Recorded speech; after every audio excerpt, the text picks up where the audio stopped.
বিশ্ব আলোকচিত্র দিবস উপলক্ষে বিগত দিনের মতো এবারও আলোকচিত্র প্রদর্শনীর আয়োজন করে Tripura photo journalist association. Agartala Rabindra শতবার্ষিকী ভবনে আয়োজিত 3 দিনের এই প্রদর্শনী আনুষ্ঠানিক উদ্বোধন করেন রাজ্যের মুখ্যমন্ত্রী।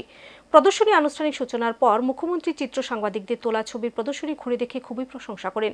19 আগস্ট বিশ্ব আলোকচিত্র দিবস। গোটা বিশ্বজুড়ে নানা কর্মসূচির মধ্য দিয়ে উদযাপিত হয়ে থাকে দিবসটি। এবারও যেন তার ব্যতিক্রম নয়। ত্রিপুরা ফটো জার্নালিস্ট অ্যাসোসিয়েশন উদ্যোগে প্রতিবছর দিনটি যথাযোগ্য মর্যাদার সাথে উদযাপন করা হয়। বিশ্ব ফটোগ্রাফি দিবস উপলক্ষে এবছরও অ্যাসোসিয়েশন আয়োজন করে আলোকচিত্র প্রদর্শনী। এবছর তাদের থিম অকালবোধন। আর এই থিমকে সামনে রেখে সোমবার থেকে আগরতলা রবীন্দ্র শতবার্ষিকী ভবনে শুরু হলো আলোকচিত্র প্রদর্শনী।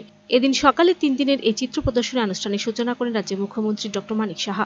উদ্বোধনী অনুষ্ঠানে মুখ্যমন্ত্রী ছাড়া উপস্থিত ছিলেন আগরতলা পৌর নিগমের মেয়র দীপক মজুমদার সহ বিশিষ্টজনেরা। প্রদর্শনী সূচনা করে মুখ্যমন্ত্রী রাজ্যের চিত্র সাংবাদিকদের হাতে তোলা বিভিন্ন সময়ের ছবি ঘুরে দেখেন।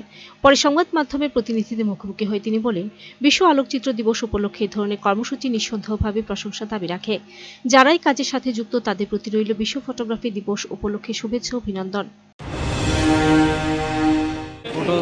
ত্রিপুরা ফটো জার্নালিস্ট অ্যাসোসিয়েশনের উদ্যোগে এখানে ওয়ার্ল্ড ফটোগ্রাফি ডে উপলক্ষে ওনারা অনেক ফটোগ্রাফ এখানে রেখেছে এবং গত বছর আমি এখানে এসেছিলাম। অত্যন্ত সুন্দর ফটোগ্রাফির যে এখানে আমি দেখলাম ওরা এখানে লাগিয়েছে, মানে সত্যিই এটা যে প্রশংসার দাবি রাখে। আমি ওয়ার্ল্ড ফটোগ্রাফি ডে উপলক্ষে সমস্ত যারা এই কাজে যুক্ত তাদেরকে আমি শুভেচ্ছা জানাই। ধন্যবাদ। Video report search entertainment.